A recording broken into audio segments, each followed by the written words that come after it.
sumasaya kapag may labay nagkakaisa. Luzon, Visayas, Mindanao, basketball na. Ang bawat labay pinaghahandaan, kaya yumayanig ang bakbakan. Todo suporta ang lahat sa kanya-kanyang kupunan. Basketball na muna tayo, iwasan na ang mga bisyo. Sports ang laging iisipin, sa droga ay huwag paalipin. Buong bansa'y magsama-sama. In 5, 4, 3, 2, 1, MPBL na! MPBL na! Yan ang liga ng bawat Pilipino, sa Luzon, sa Visayas, sa Mindanao. MPBL na! Yan ang liga ng bawat Pilipino, sa Luzon, sa Visayas, sa Mindanao.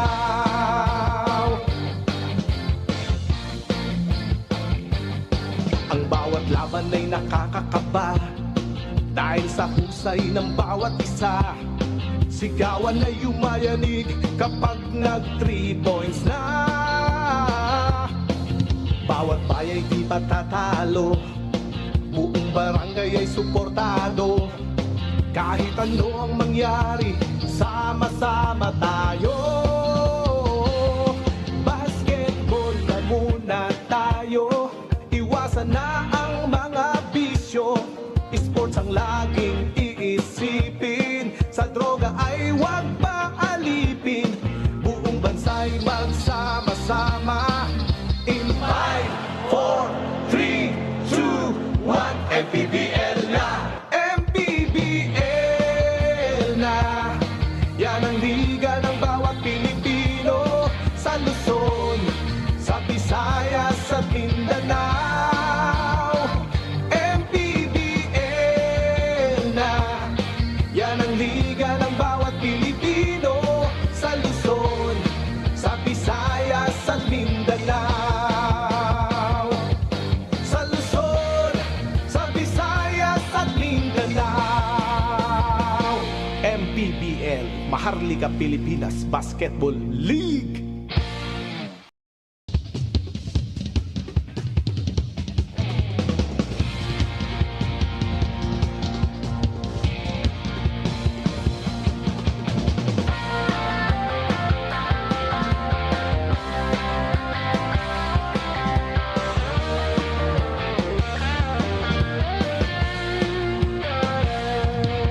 Bawat bayan ay sumasaya kapag may labay nagkakaisa.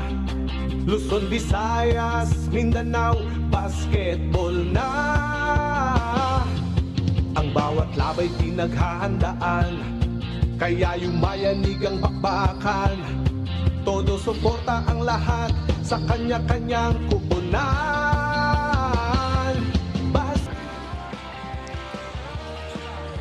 We are about 200 kilometers from the hustle and bustle of the metro. We are live here from the Calaçao Sports Complex for the 5th time this season, the home of your Pangasinan Heat Waves. For our first game here para sa ating Saturday triple header, the reigning MVP Justin Baltazar will look to extend the winning run of the Pampanga Giant Lanterns against a depleted Bulacan Kuya side who is reeling from the loss of Paulo Hubalde and Christian Hernandez. Later on in our second game at 6 o'clock p.m. It's going to be the Nueva Ecija Rice Vanguards facing the Bataan Risers as they look to continue their own winning streak. And in our main game, the Pangasinan Heat Waves defend their home floor against the Quezon City Toda Action V-Fresh. Good afternoon, ladies and gentlemen. This is Javi Palanya alongside Coach Mike Perez. Coach Mike, this is going to be game that is going to be interesting para sa parehong koponan. For one, actually, I'd like to focus on Bulacan. What does Bulacan need to do to stay in the game after they've reeled from the losses of Paulo Hubalde and itong si Christian Hernandez? Definitely, they have a lot to do, especially going up against a really big team and a really strong team in Pampanga. But you look at Bulacan, one thing they're really good at is points of turnover. So I guess they really have to play defense in order to force those turnovers and get some points out of it. It's going to be a long afternoon for them against this very loaded loaded Pampanga squad. The third member of our broadcast panel is Ms. Gianna Llanes. Gianna, good afternoon to you. Good afternoon, Javi and Coach Mike. Alam natin na magiging mainit na naman ang mga laro dito sa Calasiao Sports Complex. And if there's anything we've learned about the MPBL, it's that we truly cannot count any team out for any game. Yun daw ang key to success ng Pampanga Giant Lanterns so far this season. It's to think that it's not about the opponent, it's about the system. And this is to not develop any bad habits. Kwento nga nila na same lineup sila for today's game, but we may be witnessing a few surprises nearing the end of the trade period. Yan ang ating aabangan, and marami pang reports galing sa akin ang inyong aabangan for today. Back to you guys. Thank you so much, Gianna. We'll be hearing from her later on. And just as she mentioned, wow, marami pa pala tayong abangan sa Pampanga after this trade window. So, abangan nyo yan mga kaliga, no? After this trade window, the player movements and the trades that will happen para sa maraming mga teams natin, no? Let's take a look at our team standings and take a look at what's happening in the Southern Division first. Well, sa South, pag tinignan mo, Quezon still undefeated. Zamboanga still steady at number 2. Batangas, kahit na natalo sila in the last game, 1 point loss, they're still at number 3. And samantalang Parañaque, after Marquee moved out, they're on a 2-game losing streak. And, Coach Mike Sagigit and the rest of the Patriots really trying to figure out how to win without Marquee. Sa kabila naman, let's take a look at the North Division standings where all of the teams playing today are part of. Yep, apat sa 6 na teams na maglalaro today hope to continue with their winning streak. We're talking about Pampanga, Nueva Ecija, QC, who's been very surprising, even Bataan. Samantalang Pangasinan and Bulacan really looking to end their losing streak and to get back into their winning ways. All right, now let's take a look at the last game highlights of our reigning MVP, Justin Baltazar, here in Pampanga against Valenzuela. They scored an 85-56 victory against the Classic, and it was a game where it was dominated from the start by the Giant Lanterns. They led by double digits early on, did not look back, led by as much as 29 points in that game. And Jeff Viernes was adjudged player of the game for that match. He led 6 guys in double figures for the Giant Lanterns. Speaking of leading, yung tatlong guardia, napakaganda ng simula. Alcoriza, Encio Serrano, and Archie going 17 of the 23 points in the first quarter, and then the Bigs started contributing later on. It really boiled down to excellent shooting from the field, the Bigs dominating the paint para sa Pampanga, and the depth of the bench. 48% from the field, plus 15 and plus 30 points in the rebounds and points in the paints respectively. About that plus 25 in terms of help from the bench coming from Pampanga. Going for win number 13 here this afternoon against the Bulacan Cuyas. Malalaman natin mamaya kung maabot nila ang inyong goal na makakuha ng 13th straight win. Now let's talk about Justin Baltazar, the reigning MVP. He had another impressive performance in their last game, but these are his season averages, Coach. Another double-double para sa kanya and 6.2 assists per game. That's really eye-popping. Right, yung assist really, it's eye-popping. The efficiency on the field, you kind of expect that because Balti, as you know, really loves to operate inside the paint. And the thing is, he's also started to develop a little bit of perimeter game, lalo na heading into this season. 12 points, 17 rebounds, and 10 assists in their game against Valenzuela. This was his third triple-double of the season, Coach Mike. Agree, and it really just shows the dominance of Baltazar, lalo na as he plays alongside Jemo Egules. Tawid naman tayo sa kabilang panig. Let's talk about the last game of the Bulacan Cuyas, who, as we mentioned, are reeling from the losses of Paulo Hubalde and Christian Hernandez.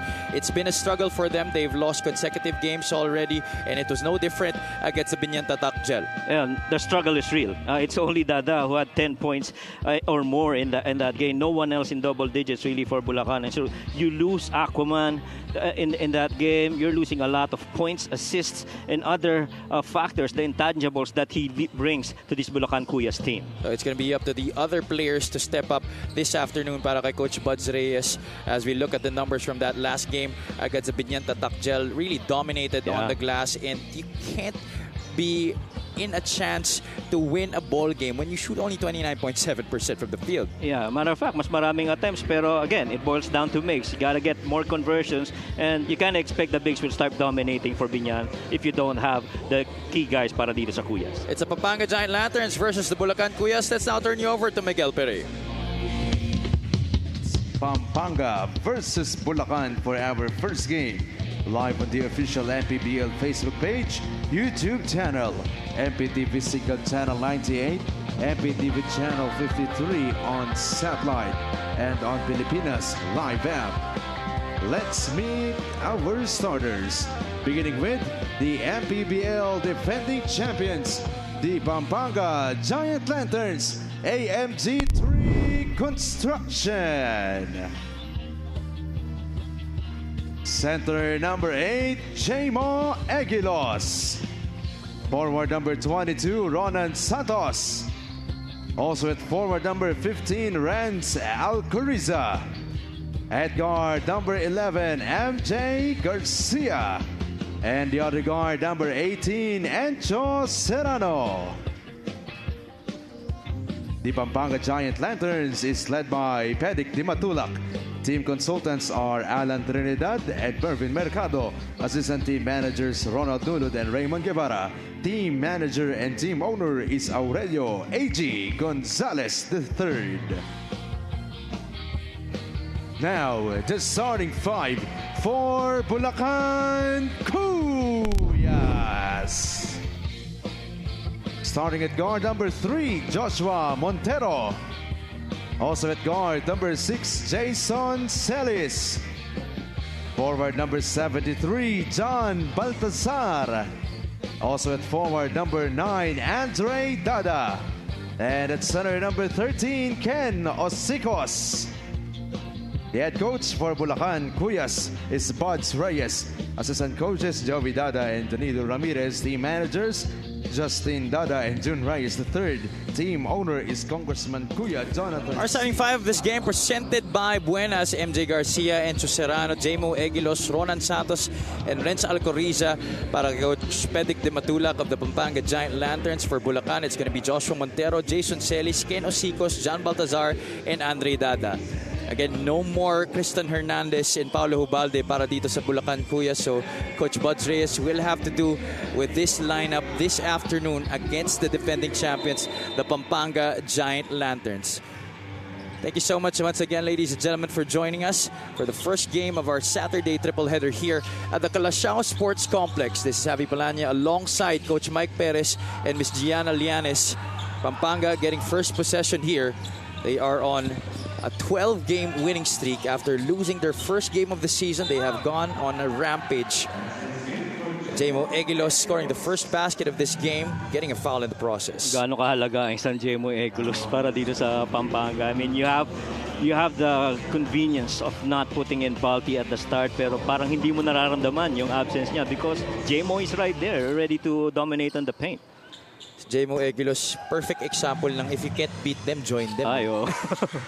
But he's blending well, no? With Pampanga. I mean, sobrang laki ng binigay niyang tulong para dito sa bigs ng Pampanga. He's averaging 8.2 points, 7.9 rebounds, and almost 2 assists per ball game. Garcia attacking the closeout. Baltazar helps out. Hits nothing on that floater. And Ronan Santos runs out of space. At that time, we talked about this earlier. Medyo magandang stat, number 10 pagdating sa points of turnovers itong Bulacan. Samantalang number 19 naman itong Pampanga. The thing is, you gotta force them into turnovers. But that's a lot of things are easier said than done. So tingnan natin kung paano adjustments nila. Jason Celis now thrust into the spotlight as perhaps their main scorer here.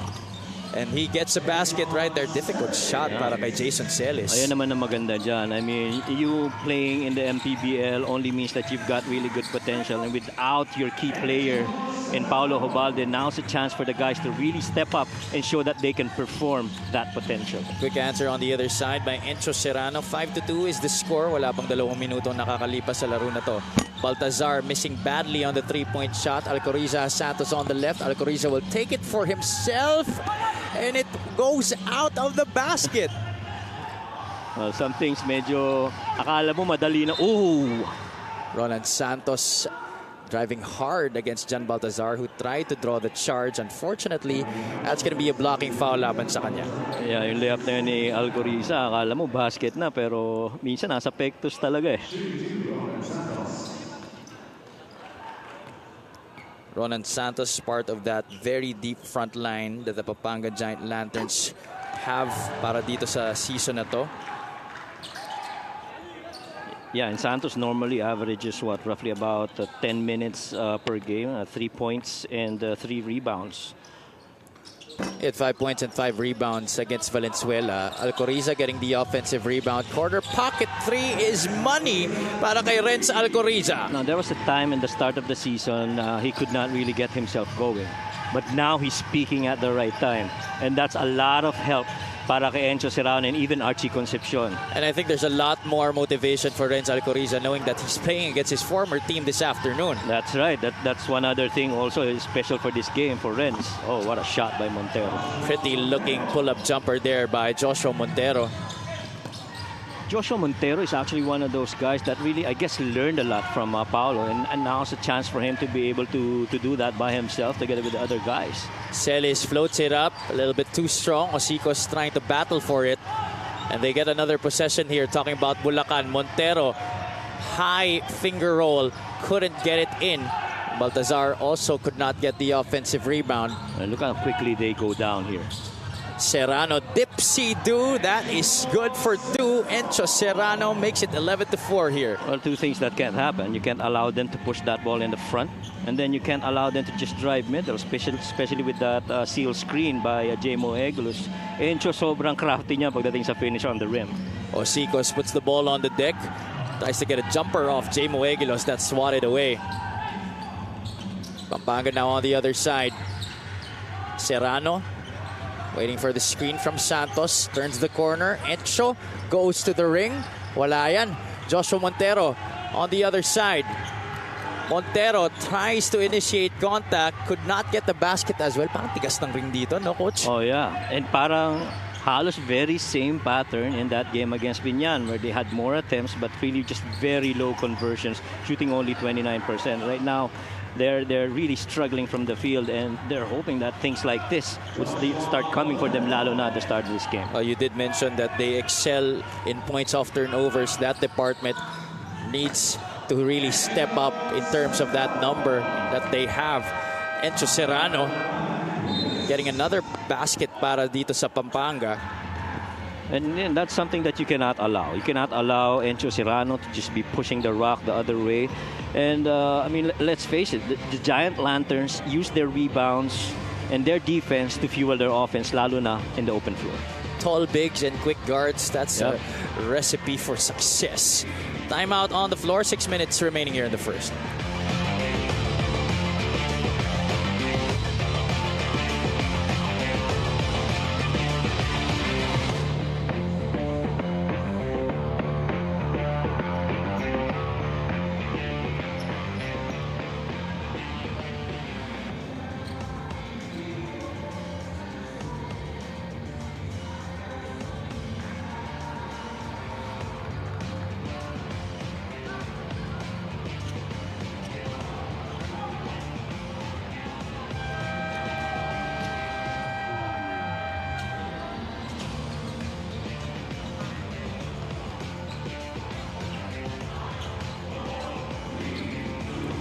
Take a look at this fast break of the game brought to you by New Star Max. Win to the max. Joshua Montero getting the breakaway layup here off the steal.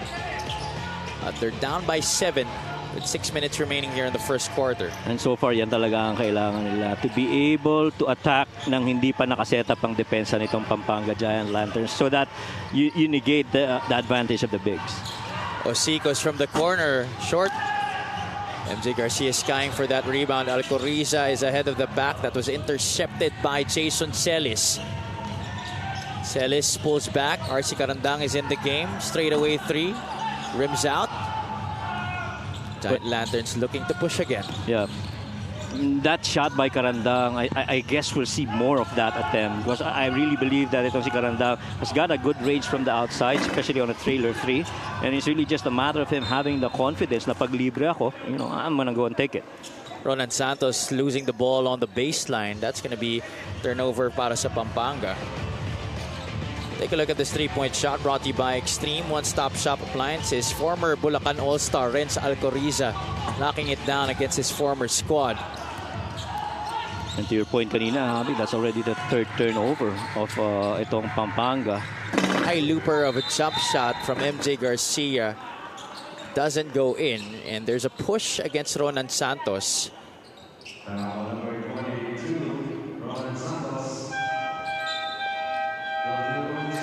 You can tell the depth of a roster when the coach is able to use platoon substitutions here in the first quarter. And with confidence, I mean, you know, I sige pwede na tong si ano, you know, you really have exact players with specific roles to go in, lalo na in platoon substitution. It's Viernes, Flores, Matt De Leon, Archie Concepcion, and Kurt Rayson. So Balti Baltazar still not yet being fielded into the game yet by Coach Pedic Di Matula. And that will be a starting five in any team already. And then pangalawang pumasok na yan sa Giant Lanterns. And Kurt Rayson, if he's going left on top of the key, you got to be ready for that shot from the outside. That's one of his favorite moves. This guy doesn't need a lot to warm up.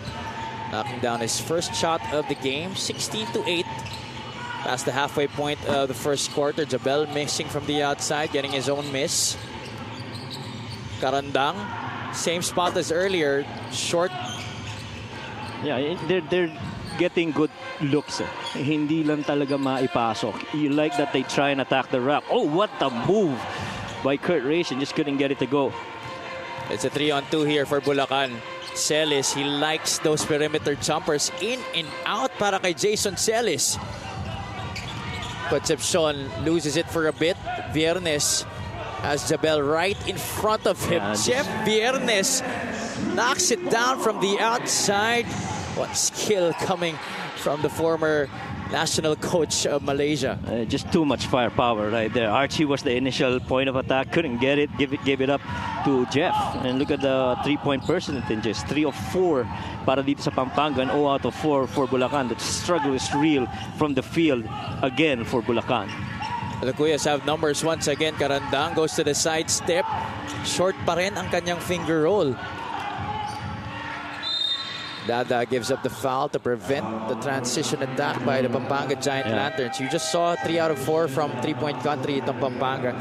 Three-point shooting is not exactly their best shoot. That's right. Three-point shooting, itong Pampanga, Bulacan rather, they would normally get about 25 attempts and make 7 of them. So they ranked number 18 and 16 on that aspect. Let's now turn you over to Ms. Gianna Llanes. Jeff Viernes shares that he's actually changed a lot from his first season here in the MPBL. The biggest change, he is now a full-time player. Dati daw kasi tuwing wala lang siyang coaching duty sa Malaysia ay umuwi siya ng Pilipinas para makalaro. Pero ngayon 100 focus na siya sa ensayo. With this experience as a coach daw previously, binibigyan niya ng malaking halaga ang leading by example, always reminding his teammates that having a good coach-player relationship will really affect the success of the team. Ito ay isang aral na hindi lang niya binabahagi sa kanyang koponan, pero sa lahat ng estudyante niya sa kanyang mga free basketball clinics, which Jeff likes to hold across the Philippines during his free time. Back to you guys. Thank you so much, G. It's really a different experience when you're a full-time player. Ang hirap nga naman talaga maglaro at saka mag-coach at the same time. Mahirap talaga. And that's why you tip your hats off to guys who play the role of playing coach. You know, hindi ganun kadali yan. You have to keep your mind in the game, worry about the team, and worry about your own performance as well on the floor. Oh, you know, he's locked in to try and get an MPBL championship for Pampanga this season. And that explains the full commitment of the former Batangas player. Oh, Concepcion blocked there by Manzo. Big block right there by Manzo. Viernes, that's off to the right. Karandang gets the rebound. Joshua Montero doesn't have a lot of teammates back with him. Jabel goes to Manzo. That's a walk against Ralph Manzo.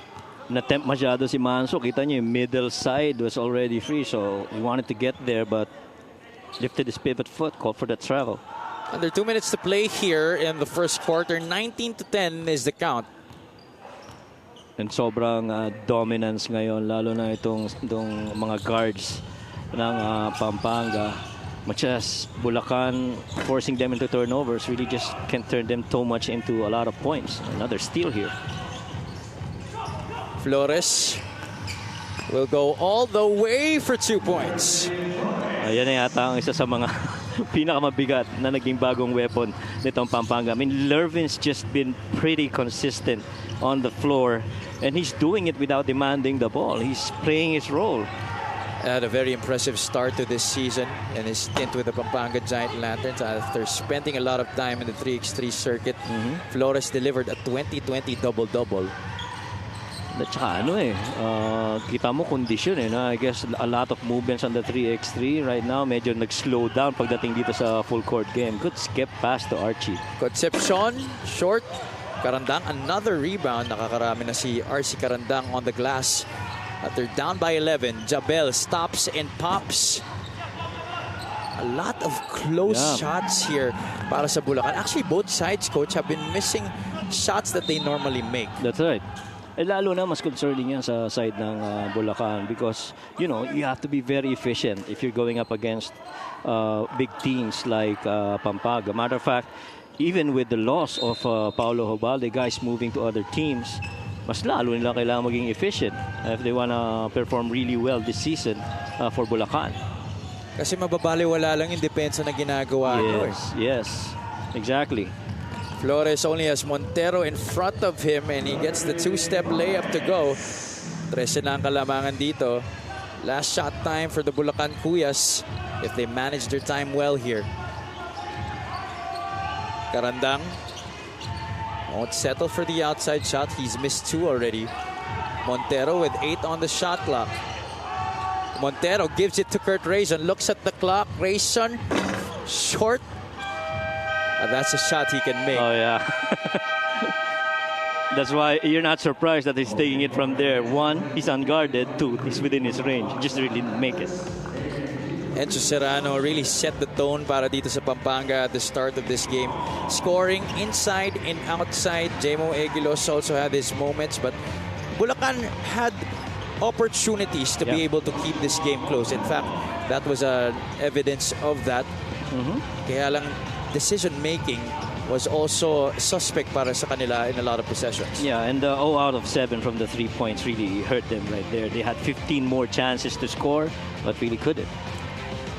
23-10 is our score at the end of the first quarter. This is brought to you by GameX. GameX Sports, the official online basketball lending partner of the MPBL. Basta ending GameX.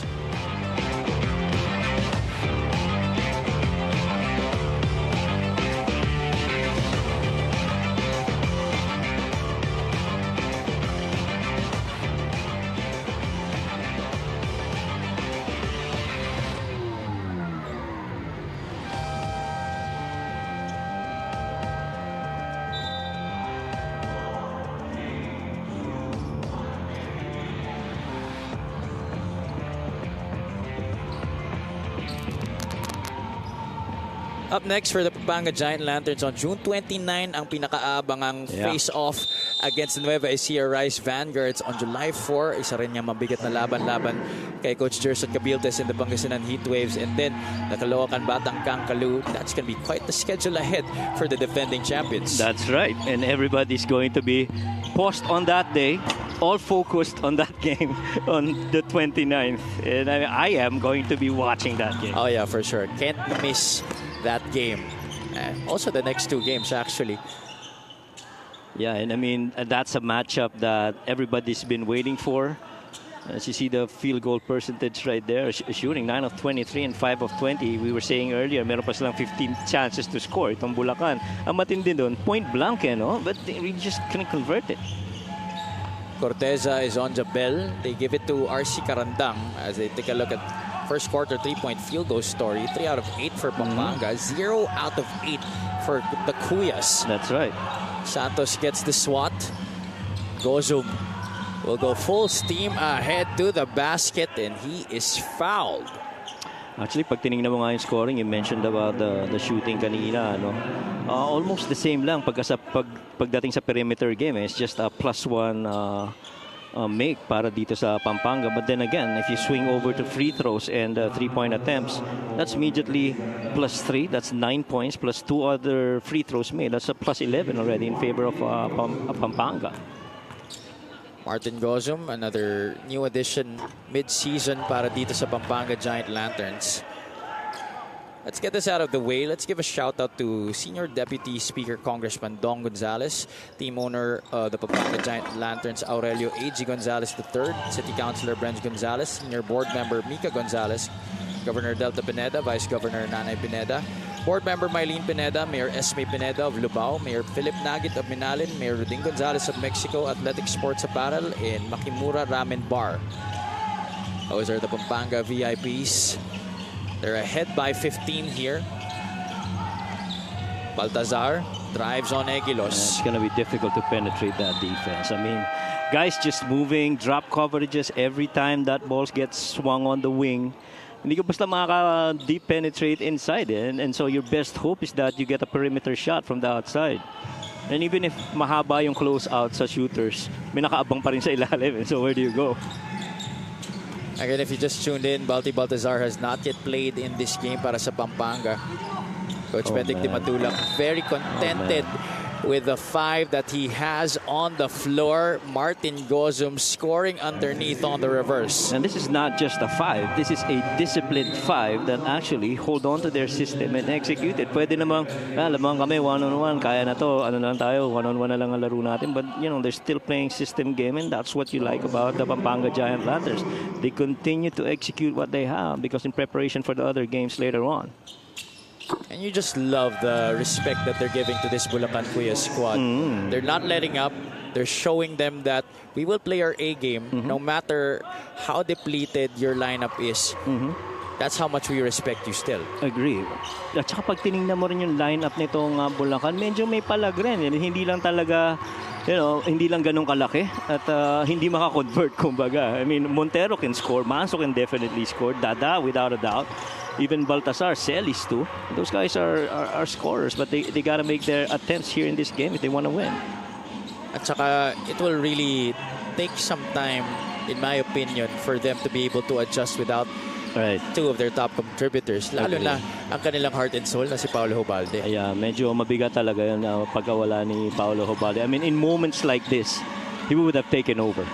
You know, you would see halves where Paolo would score 15 to 20 points and lead in stats of assists and rebounds. That's really just the value of Paolo. But andyan na yan, wala ka na magagawa. So you have to find someone else, got to step up for the Cuyas. Jason Celis scoring on the other side, and John Baltazar, a gallant stand there defensively against Ronan Santos, forcing the traveling violation. 28 to 12. This is ang kalamangan dito ng Giant Lanterns. 8 to 5 in terms of turnovers advantage Pampanga. And you see you were talking about yung respeto nitong Pampanga para dito sa Bulacan Cuyas. You know, a full court press with this much leads just shows you na hindi namin kaya hayaan makakuha ng momentum kasi alam namin medyo delikado kayo pag nakakuha kayo ng momentum, di ba? At na-experience na nila yan sa kanilang first game. Yeah. They don't want to fall into the same trap. That's right. They woke up real early in that loss against Rizal. And sigurado ako come the playoffs, they want a piece of Rizal and, you know, have that match again. Ayan din yung sinabi ni Coach Pedic sa report ni Gianna kanina. At no team should be underestimated here in the MPBL. Exactly. Lalo na this season. I mean, tingnan mo ang daming piyesa ang pumasok ngayon. And you see the shift in the powers. You see that drive right there by Binuya. That brings us our lucky fan of the game, brought to you by Buenas. And you're already seeing the shift in some of the teams. Point in case later on, Pangasinan, you know, napakagandang kwentuhan niya. Punta muna tayo kay Gianna. Javi and Coach Mike, it's all really about relieving that fear and attacking the basket. Yan ang nagiging mensahe ni Coach Bud sa Bulacan Cuyas ngayon dahil marami siyang nakikitang missed opportunities. He especially speaks to Dulalia and Manzo to start taking those shots. Si Ken Osicos naman ay pinasok na sa laro dahil very vocal siya off court, attempting to add that leadership on court now. He echoes Coach Bud's statements, telling his teammates, huwag masyadong maluwag maglaro, kaya naman natin sila. Back to you guys. Thank you so much, Gianna. Relieving the fear and attacking the basket. Those were the main messages of Coach Buds Reyes in that report by Gianna Llanes. And you just love pagka yung coach mo says the right things. And Coach Buds just shows you na, hey guys, wala si Paolo but I'm still here. I'm still the mastermind of this entire scheme. And so you gotta believe in me in the same way that Paolo did. So I expect you guys na okay matatakot, tumira, you know, get off that fear and start concentrating on shooting. Kasi alam naman natin, pag shooting, 50% mental yan, di ba? Tama ka dyan, Coach. And for Bulacan, you know, I couldn't think of a better leader at the helm para sa kanila. I've never met a more optimistic guy. Oh, yeah. Coach Buds Reyes just brimming with positivity and optimism. Yeah, and despite all these struggles on his team, nang nawala nga si Paolo, he's still very much optimistic that some guy is gonna come up and shine for the Bulacan Kuyas. In terms of trying to get new players, nakausap ko si Coach Buds Reyes kanina, and he mentioned that they're still trying to look for players in the free agent market that will fit their system. Medyo matagal pa naman, may oras pa. Or still 8 days in this window. And it's gonna be quite interesting and a tall order, matter of fact, para sa Bulacan Kuyas and Coach Buds to come up with pieces that would actually help them, lalo na in this midstream of 10 games. Because yung last 10 games, 9 to 10 games ng season, that's gonna be telling on seedings na yung pag-uusapan mo dun. Di ba? Enzo Serrano just soars and scores there para sa Pampanga, getting another N1 opportunity. And because of that, he is featured in our play of the game, brought to you by Buenas. Well, look at the percentage of the players of Pampanga. For the most part, a lot of them are really 50% or so from the field. The only ones who's got 25% is really Kurt Rayson. It's 1 out of 4 from the field. As you swing over to Bulacan, you've only got one guy who's shooting above 50%. That's Celis. He's 3 out of 5 from the field. Everyone else is either 1 out of 4 or out of 5. So again, babalik dun sa wag matakot mag-attempt to make a shot. And there you go, Eric Jabel, not afraid to launch from the outside. That's a big basket para sa Bulacan to try and stop the bleeding here, but they need some stops. Yes, exactly. Flores against Osicos. Flores floats it up. Just makes it look so easy there. Lervin Flores scoring over Ken Osicos. At saka dalawang bagay yan. Yung kaliwete na nilagay mo sa right side ng floor, alam mong malakas, matibay yung base, has good dribbles, and you're just single coverage. Somebody's got to dig in and help out, lalo na on that second dribble. Same area where Gabby Espinas likes to be positioned at when he's asking for it at the low block. Even Wilma Coloni. Yes, that's correct. They will be taking on the Bataan Risers later on. Talking about Wilma Coloni and the Nueva Ecija Rice Vanguards as John Baltazar gets a basket inside there para sa Kuyas. That's a good move right there by John Baltazar. He's going to need more of that. A little bit of ball fake to try and deceive the point of attack. Jump shot no good there by Serrano. Numbers for the Kuyas. Celis will take it. Wala pa rin. Yeah, that's what we were talking about. Makeable shots. Ano ba? Is it they fear that they're going to get blocked? Or is it an acceptance of defeat already? And you know, Coach, they actually had an opportunity for a better shot there. It was like a 3-on-1 or 3-on-2 That is on right. the other side para sa Bulacan Kuyas. That is right. But, these executions of Pampanga, really just a matter of staying the course and performing what you're told to do on the floor. Timeout on the floor, 38-17. Pampanga trying to break this game wide open.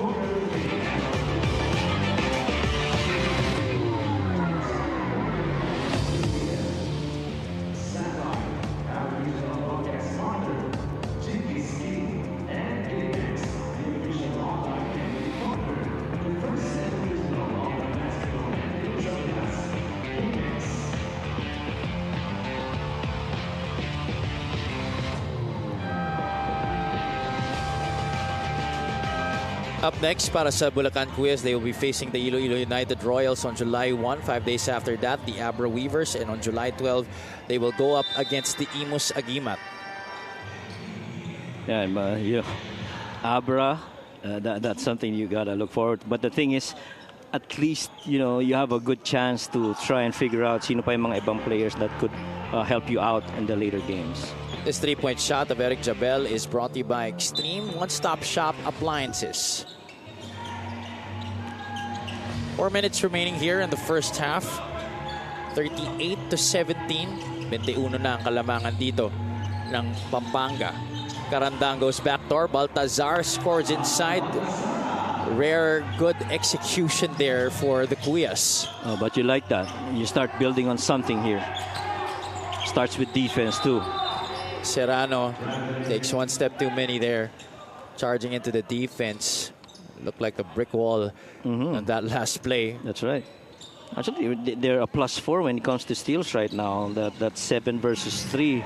And really just the points of turnover not swinging their way. And so every time you go out in the open, you have to be efficient, just like this one. Back-to-back hits right now para sa Bulacan. That's 5 straight points.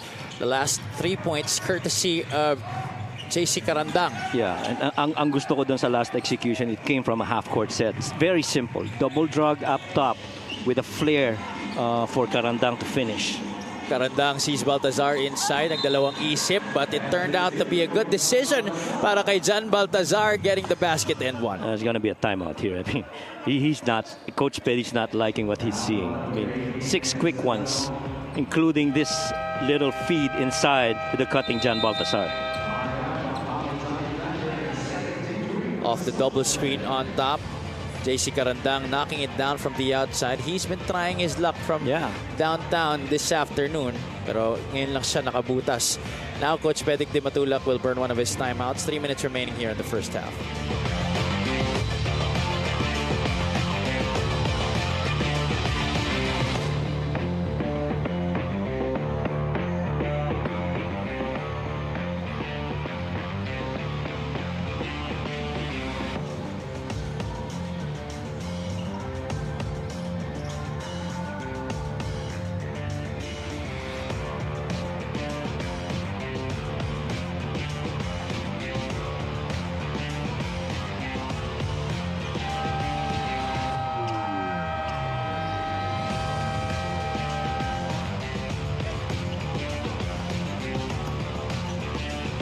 Jeff Vernes, Kurt Grayson, J-Mo Egilos, and the rest of the Pampanga Giant Lanterns are in the midst of a run here by the Bulacan Cuyas.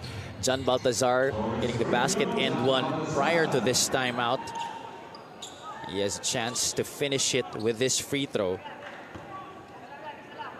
It's a 7-0 blast para dito sa Bulacan. Right. And ang maganda nga doon is half-court execution. I mean, kanina, open opportunities, fast break, pero nagmamadali eh. Kaya parang halos sinahagis na lang kung titingnan mo yung bola. I know they meant to shoot that, but you know the rush is making it look that way. Another steal here. Osicos ahead to Carandang. Yacelis on the left. Carandang will take it and make it. Points off turnovers. That's your strength. Gotta play to it. Santos, another careless move. Looks like it was last touch Bulacan. So Pampanga will be keeping possession here. It's going to be a baseline throw-in para sa kanila. Tingnan muna natin itong fast break of the game brought to you by New Star Max. Win to the max, forcing a turnover, but this time finishing with a basket on the other side of the Bulacan Cuyas. Yeah, ganda ng anticipation. Another deflection here. Carandang ahead to Baltazar. Baltazar decelerates another hoop and harm opportunity here para kay John Baltazar. And Coach Buds is loving what he sees. He loves it because nagsisimula sa depensa eh, no? You know, deflection, steals, runouts in the open. Look at that little deceleration right there by John against Archie. John Baltazar with 9 points already in this game. And the shooting has improved significantly para dito sa individual players ng Bulacan. 38-30. The biggest lead of Pampanga was 21. And Bulacan right now on a huge scoring run. That's 10 points already. That run this quarter. Oh, great block there by Ken Osicos. Oh, wow. This Bulacan front line has had the number of Ronan Santos here in the second quarter. That is right. And, you know, guys single coverage, able to get a steal. Just playing the passing lanes. Inaabangan kung kailan ang pasa. And then trying to block off spins ng mga bigs. At ang mas importante dyan, pag nakuha nila yung bola, hindi set up. Ibabato sa kabila. Diba? And titingnan nila kung may fast break sila. And much credit to how these guys have responded. Oh, there's a technical foul called here against Pampanga. Jabel makes the free throw. And they're actually outscoring Pampanga right now in the quarter, 20 versus 15. Ang mabigat nito, may kumpiyansa na. And you know, Coach, to also talk more about the defense, yan 16-2 ang ating scoring run dito para sa Bulacan Cuyas. We haven't seen a lot of double teams in this game Yeah. para sa Bulacan. Oh, there you go. He plays the passing lanes again. Karandang crashes into our ad boards on the side, Yeah. but he's able to save it to Celis. Jason pulls back a bit. Osicos will not hand it off. Osicos short on the jumper. Look at Eric Jabel getting another opportunity here for Bulacan, and Jabel will score from the outside. The great Charles Barkley once said, when that shot is up in the air and that ball is up, the guy who's most active will get that ball. Exactly what happened in that last setup. But Archie says, no, that's gonna stop. We're here right now. That finally halts the bleeding para dito sa Pampanga Giant Lanterns. Baltazar in trouble at the baseline. That's last touch on Kurt Rayson. This 5 of Bulacan has done splendidly in this second quarter on both sides of the floor. Yeah. Eh kung ikaw naman si Coach Buds, pumondo ka na ng pumondo dito. Dahil come third quarter, sigurado matindi ang DN nitong Pampanga because they wanna finish this wide open. Karandang dials it down from the outside. That's three-pointer number 2 for JC Karandang in this game. And might we say he's 2 out of 2 in his last 2 attempts. Egilos, nifty fake right there to get Baltazar in the air. Answer inside by Jamo Egilos, 42-37.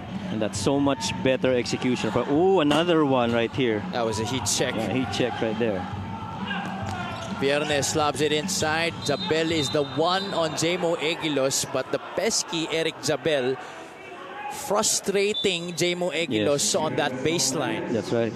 Minsan yung mga maliliit, nakakapuwing yan eh. So okay lang tanggalin mo rin. Ano? But clearly, what Jeff saw in that situation, clearly mismatch advantage Jamo. And so had to feed it inside kahit na range niya yung 3 na yun. Our referees will be reviewing that last sequence. That was the lob inside by Viernes. Seeing that Egilos only had Jabel in front of him. Medyo late na dumating si JC Karandang dito. Yeah. But you like the effort of Jabel really going in there and playing that defense. You know, Jabel has also been doing it scoring-wise para sa Bulacan Kuyas. He has 9 points in this game.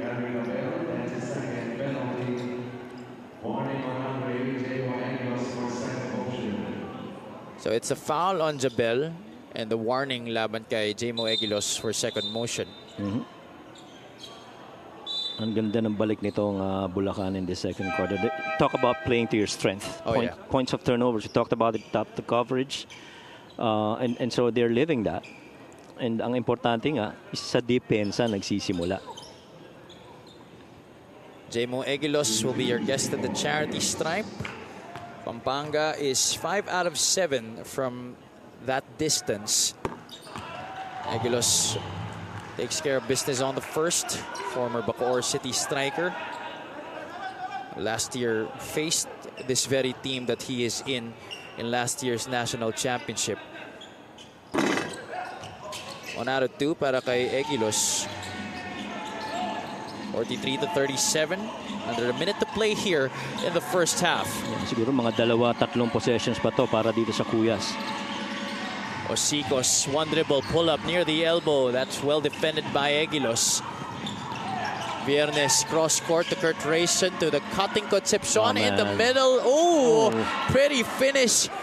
Could not be capitalized on by Archie Concepcion. Pangalawang beses na yun na hindi sumusunod yung ball sa pectus ni Archie. Meantime, Celis, 18-footer drops para kay Jason Celis. I'm sure Coach Luis Gonzalez is very proud with how Jason Celis is playing in this game. Yung double drag, yung double high screen is working para dito sa Kuyas. 29-20 in this quarter in favor of Bulacan. Concepcion free for 3. Archie beats the buzzer, and that, ladies and gentlemen, marks the end of the first half. At least for the Pampanga Giant Lanterns, you have that kind of luxury to finish this quarter with a 3-point shot at the buzzer. And how about the unselfishness of Kurt Rayson? You understand that he still has time. He's got 2 players on him. And why not kick it out to Archie and trust that kahit na minindis mo yung layup kanina, you have to make this 3. And the basket definitely will count para kay Archie Concepcion. That puts a little more cushion on this Bulacan Kuya squad. 46-39, our halftime score brought to you by GameX. GameX Sports, the official online basketball lending partner of the MPBL. Basta ending GameX.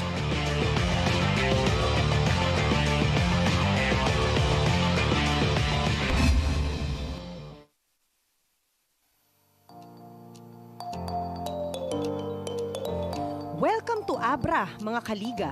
Ito ang Abra, ang probinsyang nasasakupan ng Cordillera Administrative Region na may lawak na 1,608 square miles. At ito ay may 27 munisipalidad. Isa na dito ang Bangged na siyang kapital ng Abra. Bakit nga ba Abra ang ipinangalan sa probinsyang ito? Part kasi ng Ilocos to eh. Dati, ano siya, parang district ng Ilocos. So, ang daan dito no, yung Abra River coming from Bigan. So, opening, sabihin is Abre, opening. So, kaya Abra.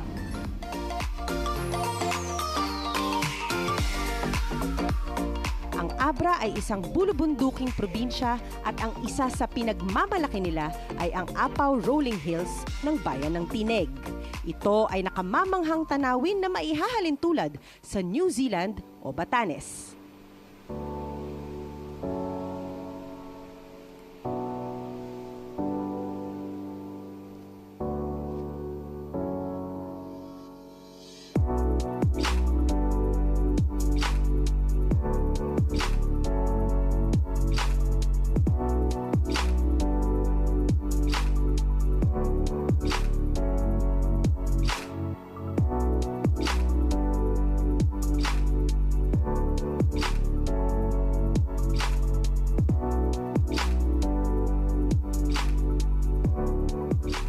Puro bundok ito. So merong part dito na grassy yung mga mountains. At dito nadadaanan, meron kasi kaming rock formation doon. So we had to look for other places na pwedeng daanan. So nakita namin to. Dahil barangay Apaw ang nakakasakop dito, which is nandun sa baba. Tinawag naming Apaw Rolling Hills. Kasi meron sa Batanes Rolling Hills. Wala kami maisip eh. Yun na lang, Apaw Rolling Hills na. Kaya awa ng Diyos, sumikat, napasikat ng mga vloggers, travel vloggers.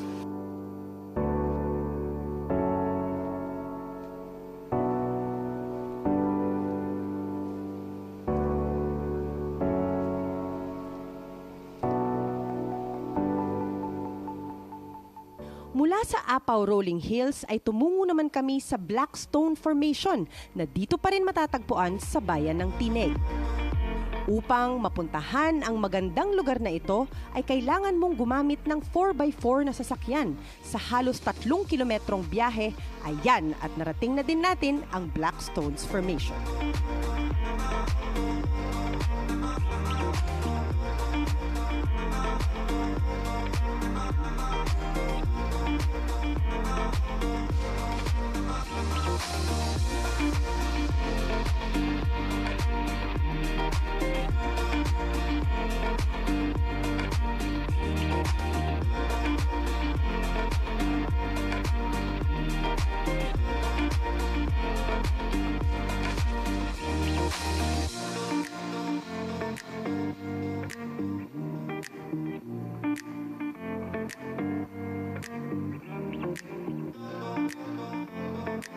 Pinagmamalaki po ng bayan ng Tineg po sa yung pinakauna po yung mga tourist spots po na pwedeng puntahan po ng mga iba't ibang turista po, tulad po ng Kaparakan Falls, and then dito po sa Apaw Rolling Hills, and then Blackstone po ng Apaw din po.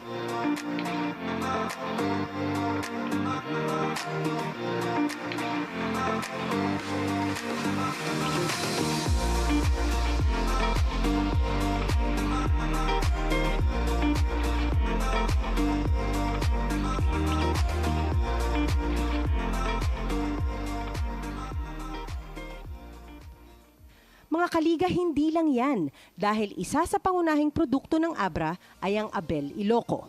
Dito sa barangay Bulbulala, matatagpuan ang isang barangay na ang ikinabubuhay ay ang paghahabi.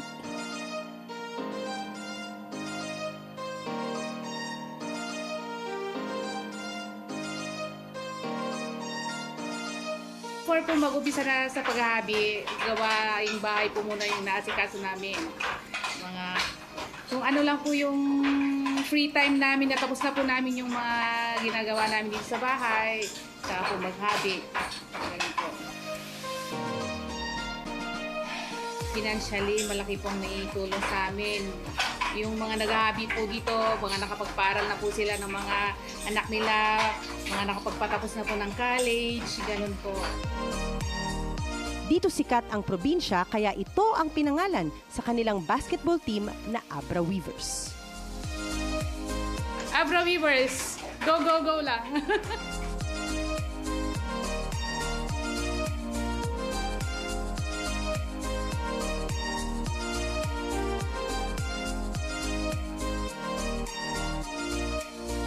O di ba? Nakakamangha talaga at di mo akalaing ang probinsyang ito ay may tinatagong yaman at ganda. Mga kaliga, for sure nabitin kayo sa ating gala. Kaya naman abangan ang atin pang mga susunod na lakad at kung ano-ano pa dito lang sa MPBL Extra.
Welcome to halftime here between the Pampanga Giant Lanterns and the Bulacan Cuyas.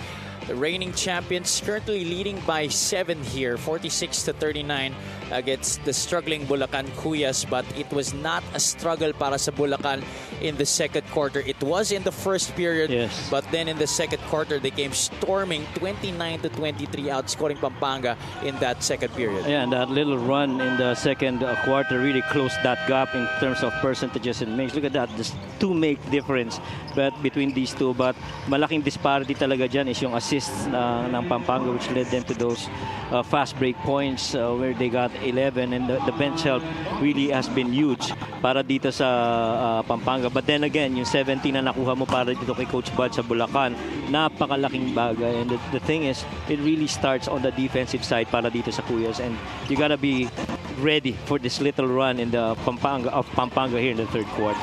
JC Carandang and Eric Jabel were a big boost to that bench scoring. Yeah. Actually, silang dalawa Yes. are part of that 17 points. 9 points para kay Eric Jabel, 8 points para kay JC Carandang. Leading scorers for the Pampanga Giant Lantern, Serrano with 8, Eguilos and Flores with 6 apiece. Martin Gozum had 5 in the first half. Sa kabilang panig naman, John Baltazar, he really sparked that rally in quarter number 2, leading the way now with 12 points. Jabel, as I said, had 9, Celis with 8, JC Carandang had 8 also in the first 20 minutes of action. At saka mahalaga dyan, Hav, is kanina, di ba, pinag-uusapan natin, si Habel lang yung 60% shooting. Pero now, you know, you've got guys that's shooting very well para dito sa Bulacan Kuyas. And you have to sustain that, lalo na in this third quarter. This is going to be a crucial quarter for Bulacan Kuyas. Pampanga was up by as much as 22 points in this game. Garcia, that's a difficult shot. Flores gets the offensive rebound, rolls off the rim. There's a foul, I believe, against Pampanga. Oh, wow. That's going to go against Lervin Flores. A good execution right there para dito sa Bulacan. And so, Joe, ano lang, abang-abang lang. Steady lang. 2-1 zone press being used here by Pampanga. Celis stops, launches, could not hit. Concepcion forward to Viernes. Jeff goes to the middle and kisses it off the glass. Kailangan na bumalik talaga sa depensa. Bumabalik na naman tayo sa fast break para dito sa Pampanga. Anyway, isang possession pa lang yon. You gotta keep going at it in every possession. They scored 11 fast break points in the first half. Carandang could have hit near the free throw line. Flores ahead to Concepcion. Celis is too far behind to stop Jeff Viernes. Yeah, right now, ito na yung run na pinag-uusapan natin kanina. How sigurado the defending champions will not allow this third quarter with the same performance in the second. But Bulacan able to get it safely across and get ahead of the press with John Baltazar finishing that play para sa kanila. Concepcion spins to the right, gets the basket and one. Archie Concepcion with a chance for one more coming up. And Concepcion understands ang sama nung mga tinira kung dapat pumasok na kailangan bumawi. And this is just a perfect move right here. Stays in control, keeps his balance, and enough strength to try and finish right through contact. Now has 7 points. Was 2 out of 5 from the field in the first half. Punta muna tayo kay Ms. Gianna Llanes. The first thing Coach Buds did during their halftime huddle, he gave his players a round of applause. He gave a special shout out to the last 5 players on court for getting their momentum. But in his words, now it's time to get to work. Nag-usap actually sila ni JC Carandang one-on-one during halftime tungkol sa kanyang leadership sa second half, hindi lang sa opensa pero sa depensa. And he hopes that this will ignite the continuation of their momentum. Pinaalala niya sa koponan niya na andyan na sila kaya wag sayangin ang opportunity na ito. Back to you guys. Thank you so much, G. And for a team like Bulacan, all that you could really do against a team like this is to give yourself a chance at the very end. Yes, agree. Dikit-dikit lang. Stay within striking distance. And in the end, give yourselves an opportunity to beat these guys. 52-41. Little screen set by Carandang. He loves that straightaway 3. Back irons that. Flores gets the rebound. Garcia is on the right. That's not his strong side, but still able to get the 2 points. And that prompts Coach Buds Reyes to call a timeout here with still 7 minutes and 53 seconds remaining in the third quarter. Ito na hindi na pinag-uusapan natin kanina. I mean, this little quick run here to start the third quarter just tells Bulacan Kuyas we're the defending champs you're going up against here. MJ Garcia scoring on the break there against fellow lefty Eric Jabel. This is now back to a double-digit advantage. The lead is 13 for Pampanga, 54-41.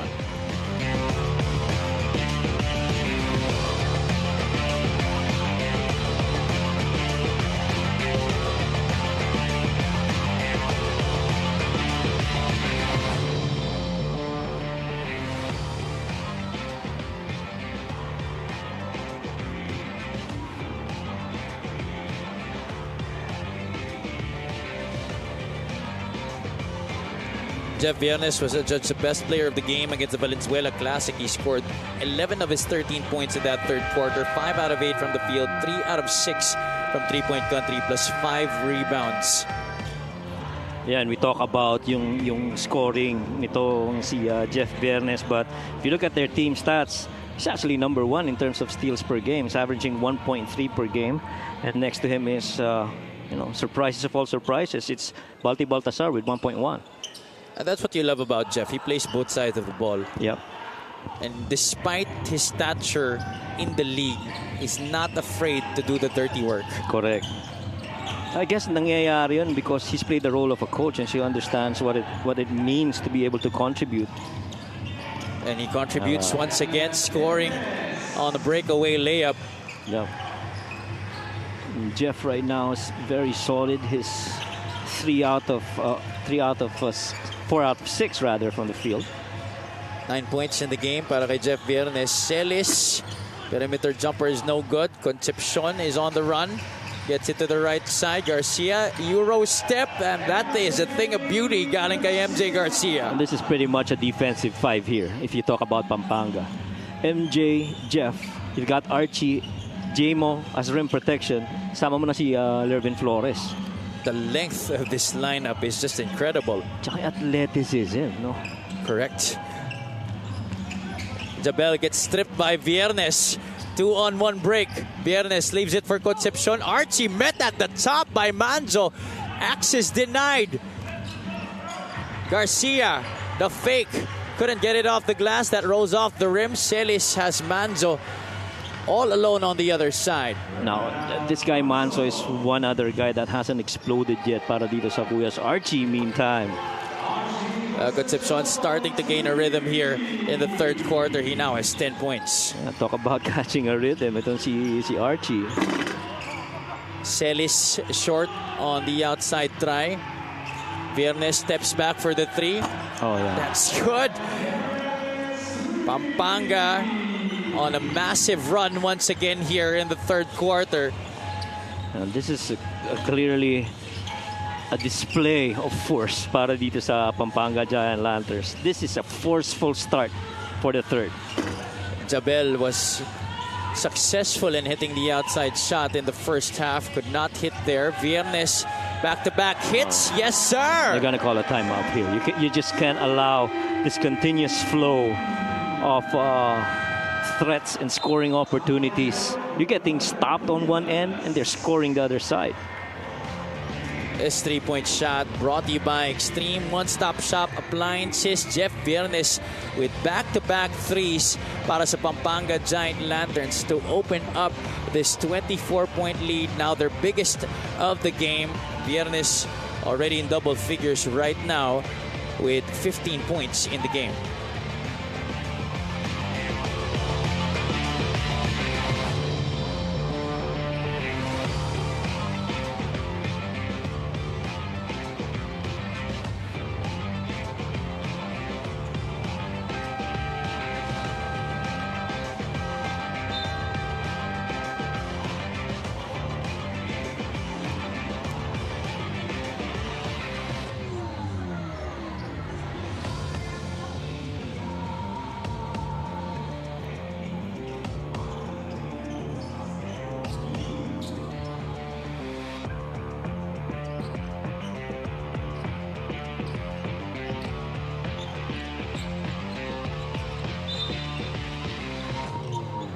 Archie Concepcion, Jeff Viernes, MJ Garcia, and the rest of the Pampanga Giant Lanterns on a 12-2 run here in the third quarter. Sorry, 21-4, my mistake.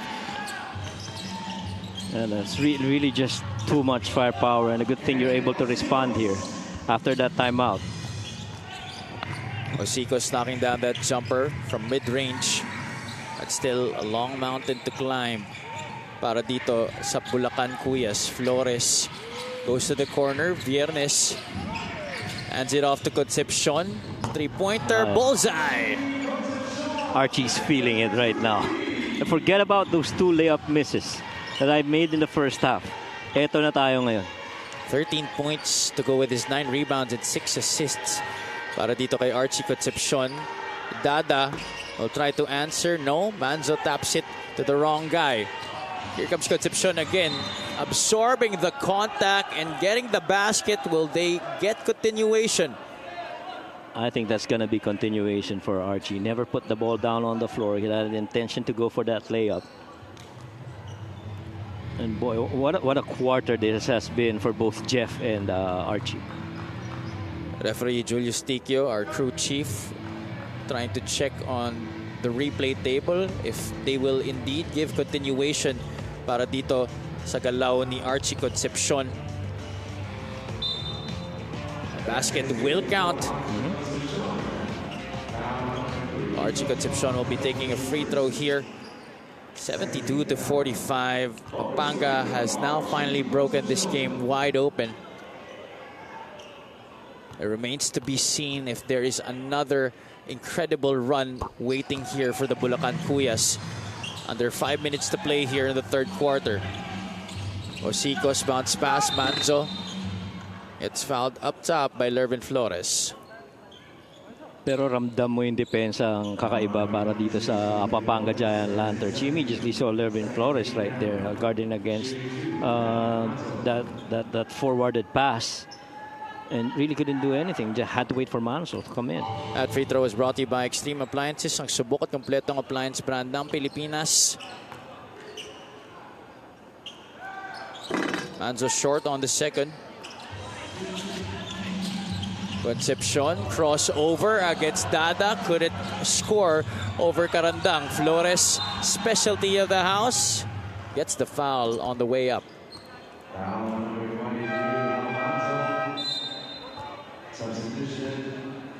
And 4 players coming in here para dito sa Pampanga Giant Lanterns. Oh, I think 5 kasama na si Mickey Corteza, who will be subbing out Lervin Flores after this free throw.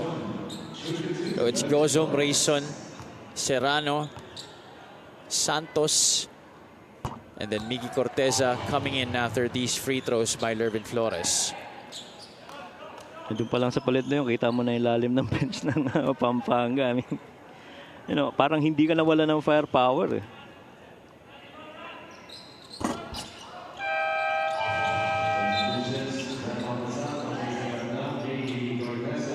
75-46. 4 minutes and 27 to go here in the third quarter. This is the first game of our Saturday triple header here at the Calasawa Sports Complex. Later on, we have Nueva Ecija going up against Bataan. And then in our main game, the Pangasinan Heatwaves will be defending their home floor for the 5th time this season against Quezon City Toda Action. Dada backing down. Slightly smaller Rayson gets the roll on the shot. And the bench has really come in to play para dito sa Pampanga Giant Lanterns. Outscoring yung bench nitong Bulacan. Look at that. 51 versus 20. And I guess a lot of that has to do with Jeff Viernes and Archie Concepcion and the rest of the guys. And if you guys just tuned in, we just like to inform you that Balti Baltazar, although suited up, has not played in this game. Yes. Montero from the outside. That's long. Tracked down by Miggy Corteza. Rayson goes inside, leaves it for Santos. Reverse is good. And the field goal percentage of Pampanga really soaring high in this quarter. They've been intentional on the defense. They've been unselfish and converting a lot offensively, except for that turnover forced on Kurt Rayson. Oh, you mentioned, Coach, at the top of our coverage numerous times in the first quarter that it's the points of turnovers that Bulacan excels in. Yes, and even now they're outscoring them, 15 versus 7, and the points of turnovers. They were able to force Pampanga into 13, and they scored 15 points out of it. Unfortunately, their defense in the half court hasn't really been holding up for the most part. Rayson scores on another three-pointer. Pampanga hitting a lot of three-point shots in this game, Coach Mike. Correct. 8 3-pointers already made, and on a 57% clip. It's the play of the game brought to you by Buenas. The attack, the fake, the pass, and then the finish coming from Ronan Santos. Oh, John Baltazar short on the first free throw. He leads Bulacan in scoring at 14 points in this game. 3 out of 4 from the free throw line. sa buong laro para kay John Baltazar. Serrano trying to force the issue. Kicks it back out. Gozum pulls back. Still a lot of time under 24. That's that from behind. Corteza saves it. Santos is unchallenged for that offensive rebound and putback. And look at that. They're back again defensively. Walang pahinga para dito sa Giant Lanterns. But, you know, Manso able to get in. Couldn't convert. May hops rin to si Ralph Manzo. Oh, meron yan. I guess stat-wise, he's one of those really consistent guys. Plays very limited minutes, but he's good quality when he gets in. And he has a quick second jump as well, as evidenced by those consecutive offensive rebounds. And he's got very good decision-making then. Osicos misfiring from the outside, and he's able to disrupt that pass to Enzo Serrano. Now, here's one guy that I hope I'd see more of. Andre Dulalia. I mean, him having played under Coach Mike Sagigit on that triple post offense, that guy can really help you out down there on the low block. He was the only guy in double figures in their last game against Binyan. Serrano, push shot, nothing but net. Sobrang lalim talaga ng guard rotation nitong Pampanga. Rayzon Viernes, Archie Concepcion. You have Encho Serrano. Tapos may dadagdag pa sila. And again, it puts the entire league on notice na, all right guys, nagpalakas kayo ng teams. We also have the luxury of doing that. Ronan Santos leans in. And Pampanga just could not miss here in the third quarter. Yeah, efficiency, really. This is what has did them in this quarter. Kung ikaw ba, coach, ang magdi-decide, sinong tingin mong players ang makakatulong dito sa Bulacan moving forward? I think they really need a good point guard that can actually score. Tama naman yung Paulo Hubalde type mold of player, because you got very young guys here that can actually learn from them, and of course a big man also that's gonna be pretty dominant on the low block. Especially they love to run out in the open floor. Dulalia getting the offensive rebound, failed to put it back in. Jan Baltazar is the one who does, scoring on that reverse. Alam mo, nalalabangan sila, pero one thing na nakikita mo dito sa Kuyas, they're never short of effort. Yeah. You know, offensive rebound you na can really lang kita see mo. it in body language. Yep. It's just that this Pampanga team just so loaded. Yes. 92 to 55 now. Enzo Serrano getting the steal. Trying to add more salt to the wound here are the Pampanga Giant Lanterns. They're pouring it on dito sa ating third quarter. Definitely. No let up Tama ba itong binabasa ko? 44 points na dito sa third quarter ang Pampanga? Yes. Oh my goodness. I was gonna say that. Serrano short from three-point country, and that is gonna do it. I think dominant is an understatement to the way they were able to play the Bulacan Kuyas here in the third quarter. Yeah, really just overpowered them. You look at let's look at the bench points at the half. The bench points was at 26 at the half. Now currently it's at 54. And you see that, daming tumulong at nagsisimula sa depensa rin para dito sa Pampanga. Enzo Serrano, Jeff Viernes, Archie Concepcion combining for 45 points in this game. And that just the ceiling of the depth of this Pampanga Giant Lantern squad. Marami pa yan sa baba. Yeah. 92 to 55. Our end of the third quarter score is brought to you by GameX. GameX Sports, the official online basketball ending partner of the MPBL. Basta ending GameX.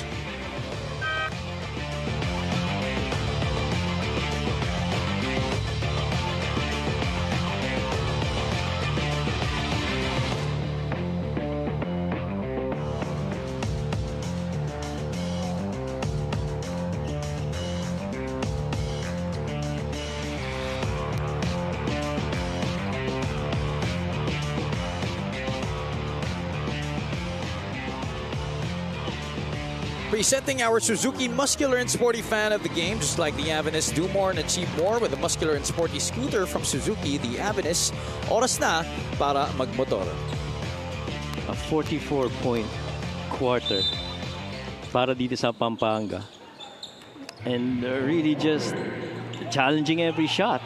And going out in the open and very efficient with it. That's just crazy. That happened in the third quarter, by the way, as we begin the final period between Pampanga and Bulacan. We're live here from the Calasiao Sports Complex. This is Javi Palanya alongside Coach Mike Perez and Ms. Gianna Lianes. Thank you for joining us for our coverage here in the first game of our Saturday triple header dito sa Maharlika Pilipinas Basketball League. Ang liga ng bawat Pilipino. You just saw the quarter scoring there. And yes, we are not lying. It was a 44-point third quarter para dito sa Pampanga. I was even 46 on the last count because there was another basket that got counted prior to that 44 points. But the thing is, alang bagay ng 46 points na yun. Very rarely mo nakitang nagmintis itong Pampanga. And ang Bulacan did a couple of blocks that I recall in that third quarter. But other than that, it's just been really pure intentional scoring para dito sa Pampanga. Rayson, medyo mali ang pektos dun. Gozum goes up. Gets a foul there.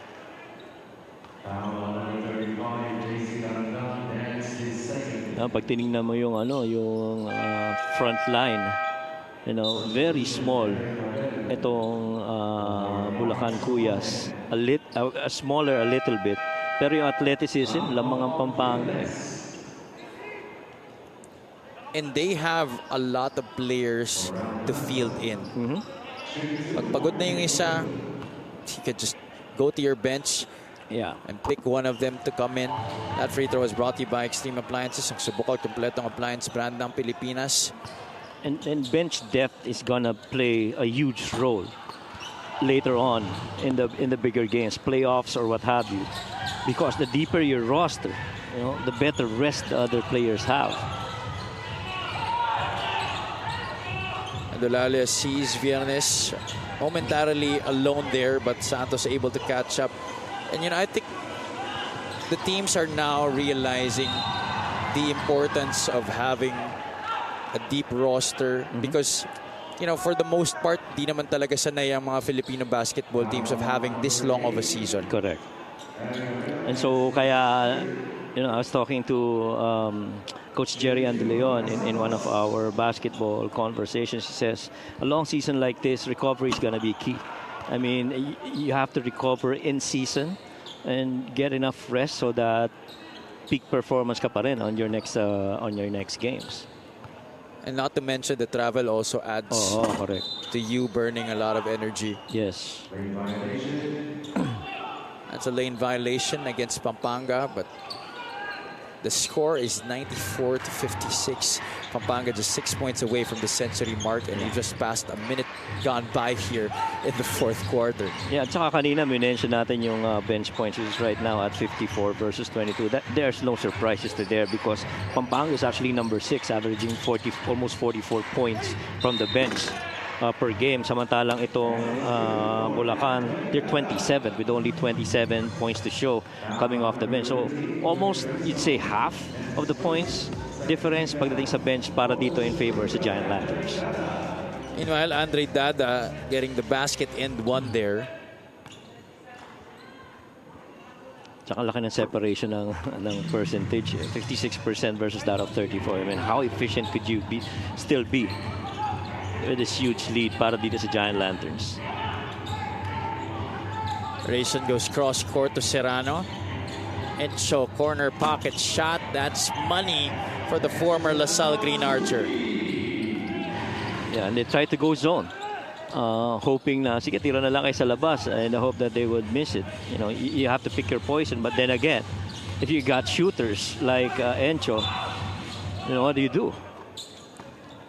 34-14 in terms of assists. A plus 20 in that department para sa Pampanga Giant Lanterns. And meron pang 8 minuto. Pero I'm sure in the back of the head of these Giant Lanterns, they're actually looking future to that 29 playing date next week against Nueva Ecija. And when you talk about guard rotations, man, Celis, Eman Calo, Billy Robles, Chris Bitoon, Ryan Costello, in a matchup with these guys. Punta muna tayo kay Miss Gian Lianes. Ano naman ang naging susi ng Pampanga Giant Lantern sa pagpigil ng momentum ng Bulacan Kuya sa third quarter? Pinaalala lang nila sa isa't isa na ang priority lagi ay i-enjoy lang ang laro. Kaya kung napansin nyo sa third quarter, todo palakpak at sigaw ang mga nasa bench pag nakakatira ang teammates nila. Tinatanong din ng coaching staff ang mga naglalaro na players sa mga huddle, "Oh, ano, kaya nyo pa ba?" Which they all answer with a smile, chanting, "Syempre, coach, kayang-kaya pa." And this is the same energy they're hoping to bring out to close out the game. Back to you guys. Thank you so much, G. Well, you know, it really was very evident in their performance. They were so loose in that third quarter that everything seemed so easy. Oh, what a block there by JC Carandang. What a block. JC really timed that well against Encho. Chase down, rejection by JC Carandang. Dada sizing up the defense of J. Moeguilos.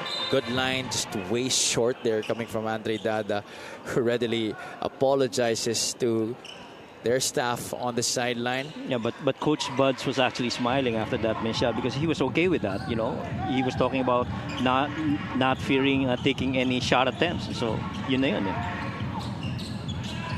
Viernes from downtown misses. Lervin Flores gets an offensive rebound. That's what he's there to do. And right now, itong Pampanga, they're a plus 18 in 2-point mix and 9 versus 4 3-point mix. Iba-iba yung pinanggagalingan ng puntos ng Pampanga. And I guess defensively, that puts a lot of pressure on the Kuyas to stop them.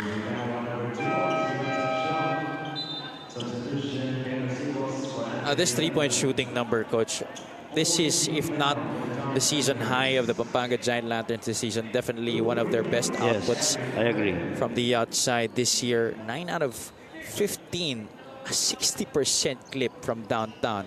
That is right. Kasi in terms of attempts, they're roughly making almost 8 out of 25 attempts.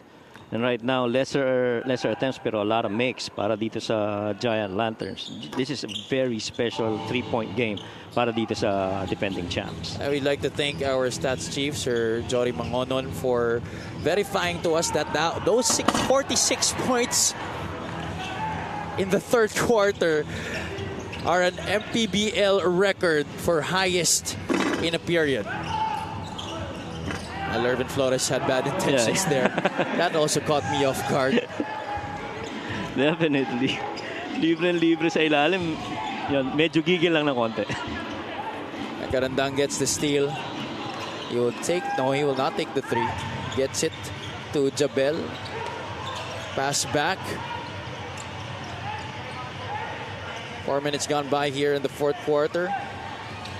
Jabel will take it from the outside. That's short. The rebound to J. Moeguilos. The shooting has gone sour para dito sa Bulacan Kuyas. I guess, pagod na din siguro. As well as frustration when Archie. They say, huwag kang fa-foul ng 3-point shooter. Pero si Archie Concepcion yun, medyo marami nang pinuntos yun sa third quarter. Archie Concepcion, after scoring only 5 points in the first half, has gone on to score 11 here in the third and fourth quarters. Yeah. He's actually in a near triple-double right now. 16 points, 10 rebounds. No, make that 17 points, 10 rebounds, and 6 assists. That's right.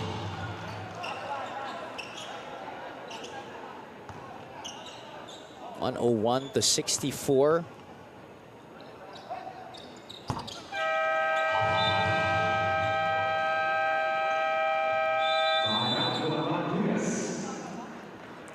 Right now, it's Coach Buds Reyes who will call a timeout.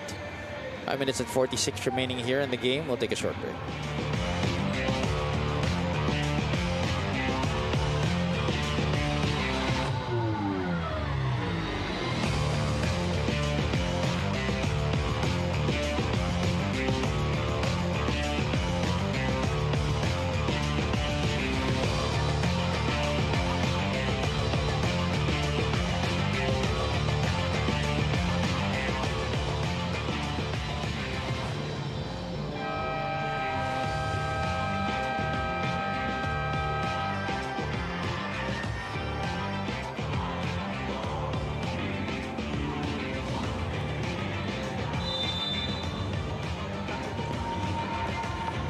Archie Concepcion knocking it from downtown.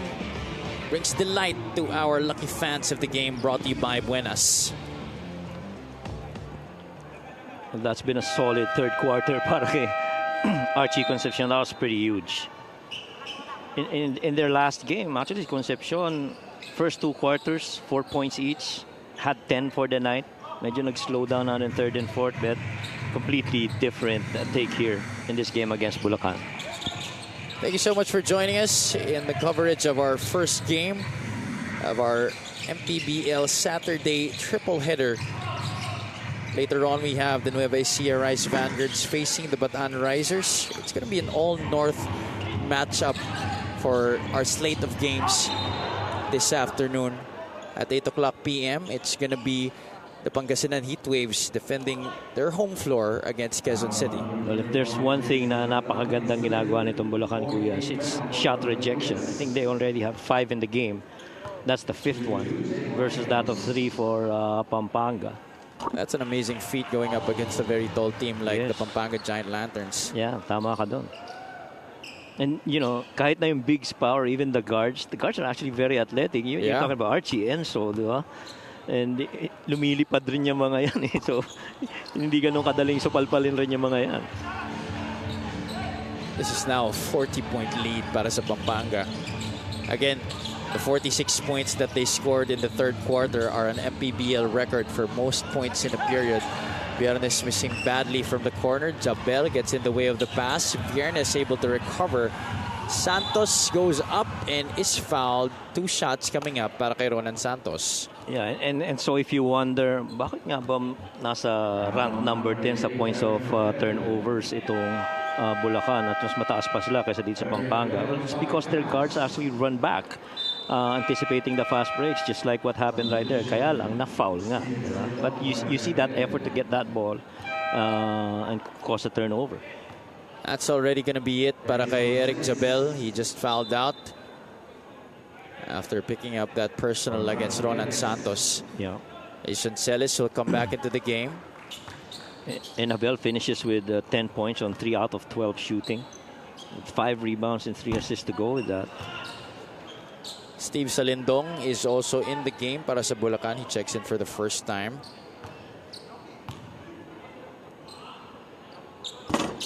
Santos is good for 9 points and 6 rebounds in this game. He's one of the starters for Coach Pedic Di Matulak.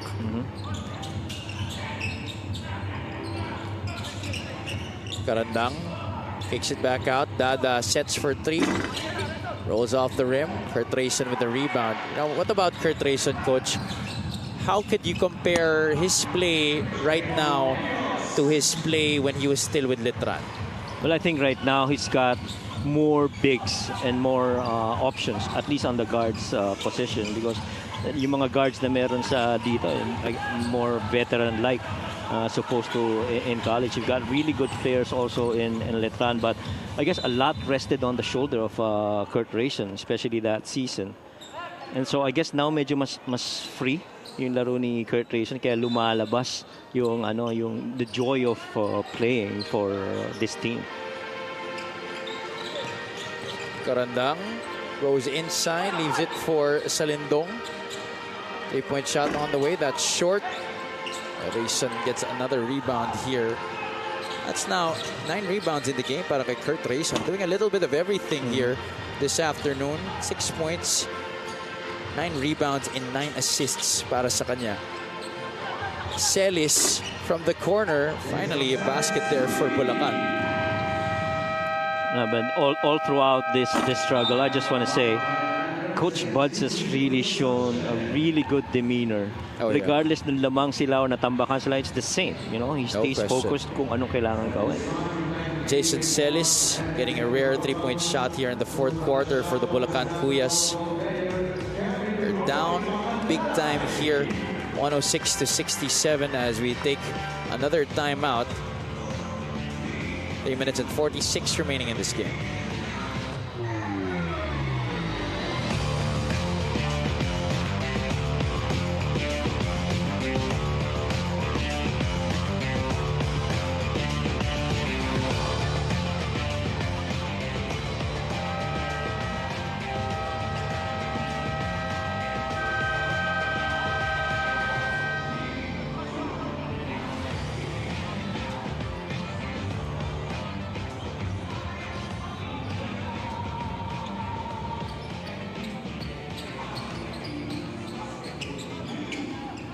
Governor Ramon Guico, Governor of Pangasinan, the Puto capital of the Philippines, in attendance here at the Calasiao Sports Complex. Also exchanging pleasantries with another governor, Governor Delta Pineda of Pampanga.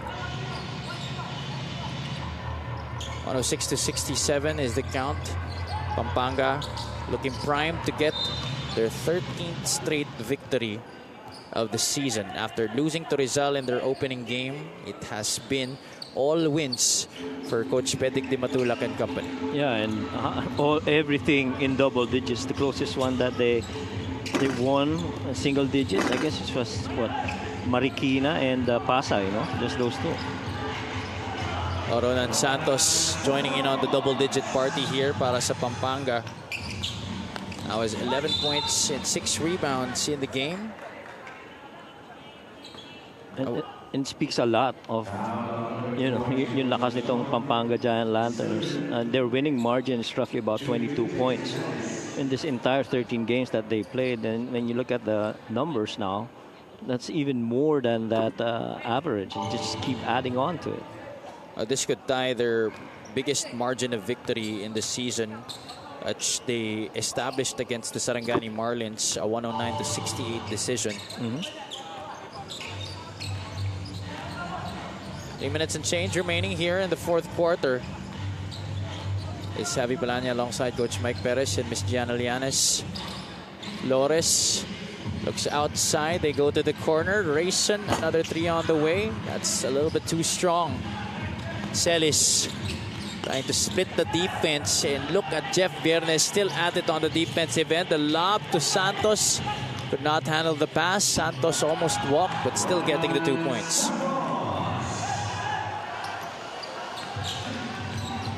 13 points in the game para kay Ronan Santos. Ralph Manzo up top. Karandang at the outside. Karandang has gone cold here in the second half. Medyo hindi na kasing tamis ng mga ginawa niya kanina. He missed his first 2 shots and then proceeded to knock down his next 3 from the outside in that second quarter, which enabled Bulacan to have that big run in the second period. That's why they were able to outscore Pampanga 29-23. Yeah, he had that couple of three-pointer makes in the second quarter. But a matter of consistency pag kalaban mo yung mga big teams. You have to be very efficient. Ralph Manzo is our guest at the charity stripe. Makes good on the first. Sorry, that's Mayor Kevin Roy Macanlalay, the Calasiao Pangasinan Mayor. Wow, this is huge right now. 112-70. It's wide open right here. 2 minutes and 15 remaining here in this game. We'll take a short break.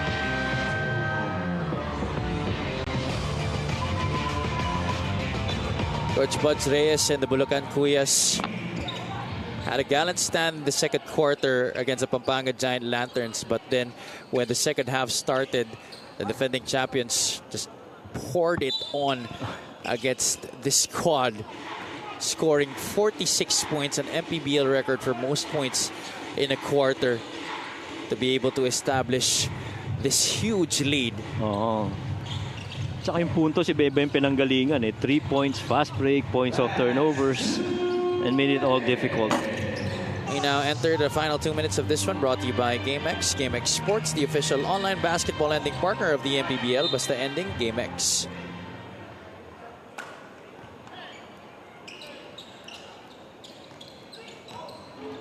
now multiple players in double figures na para sa Pampanga, no? Viernes is one of them. He's short from the outside. Giant Lanterns just continue to work here, even if they're up by this big. Yeah. Rayson knocks it down from the outside. Well, hindi tinitingnan yung score. Inaantay lang na mag-buzzer to end the game.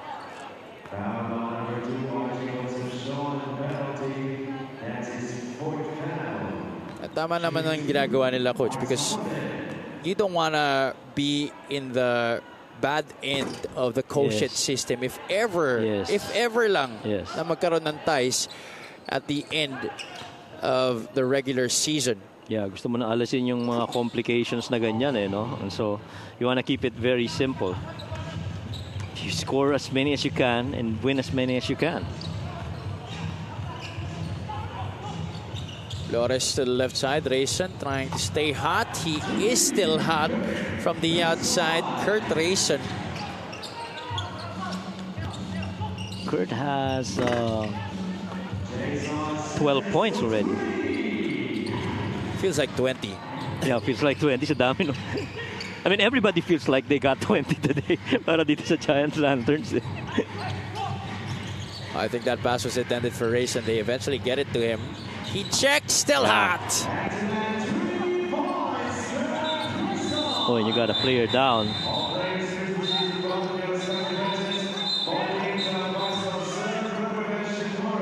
Ooh, Ronan Santos and Keno Sicos getting into it.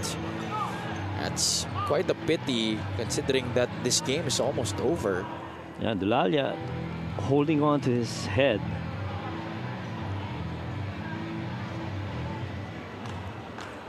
Oh, you gotta see a replay of that. Everything happened so fast, I didn't even see it. Ang nakita ko na si Osicos at si Ronan Santos.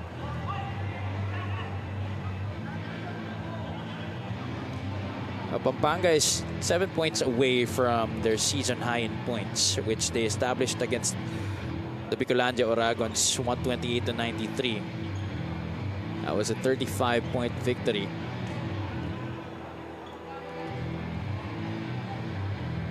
Our referees, Crew Chief Julius Tiquio, Umpire 1 Ray Gabriel, Umpire 2 Maynard Centino, and sub-referee on the sideline is MLJ Carao. Mabuti na lang, nandito na din si Boss Rudy Distrito, our head of security, to try and pacify the situation.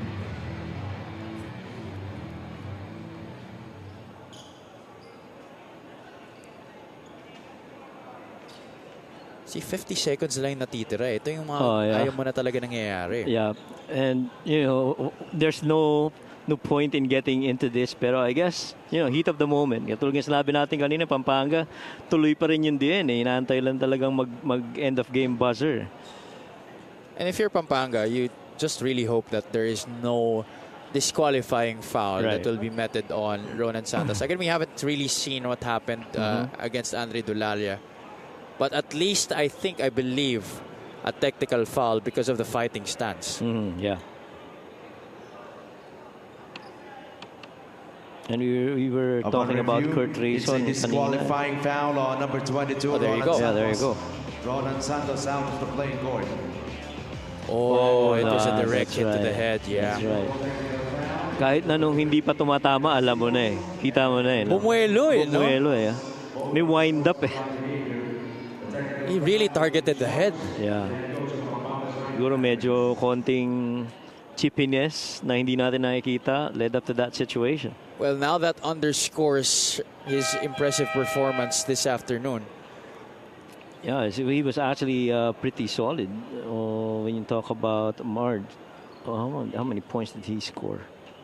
Yeah, 15 in the game. Yeah, 15 in the game on a 7 of 11 shooting. To go with 6 rebounds and an assist. There you see Andre Dulalia, the victim of that last action by Ronan Santos. And if you're Pampanga, because Ronan Santos is now disqualified from this game, he is now up for suspension for the next one, which is going to be against the Nueva Ecija Rice Vanguards, where you need all the help you can get. Right. And so And maybe at the back of his mind is, sana hindi ko na lang ginawa yun. Gandang laro sana yun kung nandun siya. Well, hopefully, but there's high probability there's gonna be suspensions. You know, there is no reason, actually, in any point of the game, no matter how big or how down you are in a match, there is no reason to commit an act of violence. Tsaka laki na ng lamang nila. This is a done deal. A done deal. Laki nang kailangan patunayan pa eh. Oh, you've made a statement as a team clearly. You are the defending champs. Tsaka yung 46 points na yun, mabigat na.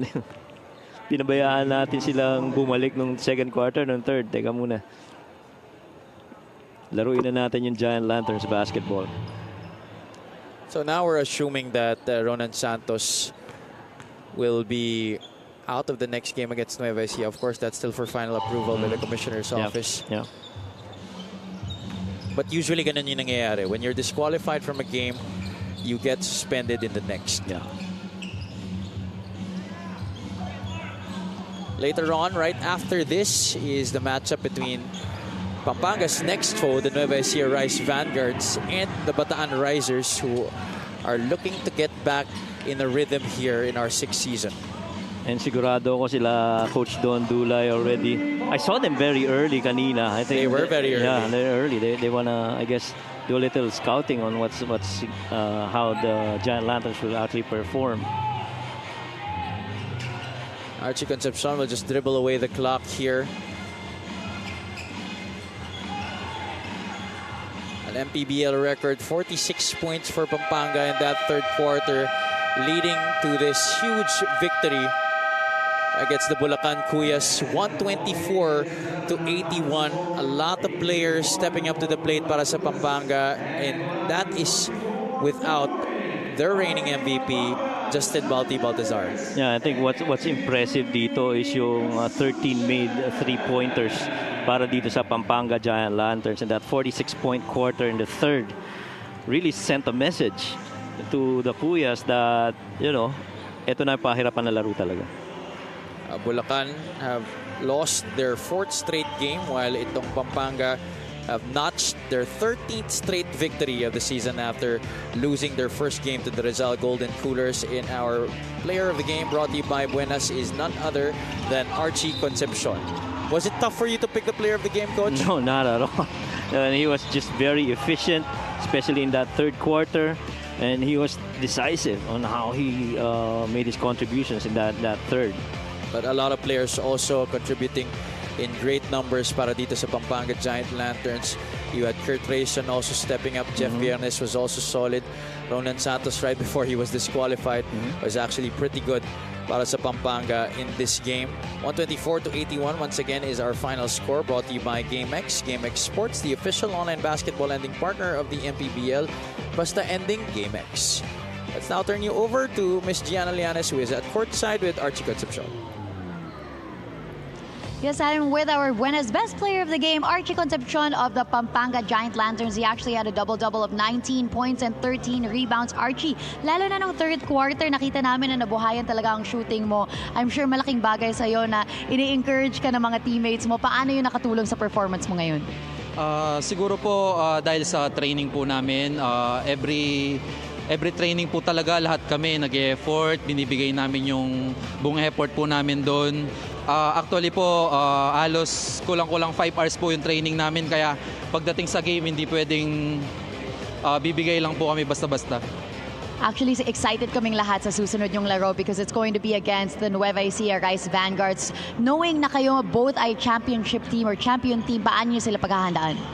Siguro yun nga, one game at a time lang. Sa susunod na game namin, Nueva Ecija, talagang yun nga, yung sinasabi ko nga po sa training pa lang, ibibigay na po namin yung effort namin dun. Okay. Focus lang po. Archie, I'm sure maraming proud sa inyo ngayon. Ito ang inaabangan mo. Sino ang gusto mong pasalamatan? Siyempre, unang-una po, pinapasalamatan ko po yung Panginoon na binigyan niyo po kami ng lakas upang matapos po itong laro na to. And especially yung family ko, Concepcion family, Ducot family, De La Cruz family, yung wife ko po na nasa bahay, yung dalawang baby ko, and mga kapatid ko, mama ko, biyanan, mga kaibigan, and syempre yung mga boss po namin, Senior Deputy Speaker Congressman Dong Gonzales, team owner Aurelio A.G. Gonzales, City Councilor Brens Gonzales, Senior Board Member Mika Gonzales, coach namin na si Governor Delta Pineda, Vice Gov Nanay Pineda, Board Member Maylin Pineda, Mayor Esme Pineda of Lubao, Mayor Philip Nagit of Minalin, Mayor Roding Gonzales of Mexico, Athletic Sports Apparel, Makimura Ramen Bar. And happy birthday kay Boss Raymond Guevara. Thank you very much and congratulations to our Buenas best player of the game, Archie Concepcion of the Pampanga Giant Lanterns. Back to you, Javi and Coach Mike. Thank you, G. Congratulations again to Archie and the Pampanga Giant Lanterns for notching their 13th straight victory of the season against one loss. Up next, we have the Nueva Ecija Rice Vanguards going up against the Bataan Risers. Keep it locked in here on the Maharlika Pilipinas Basketball League, ang liga ng bawat Pilipino.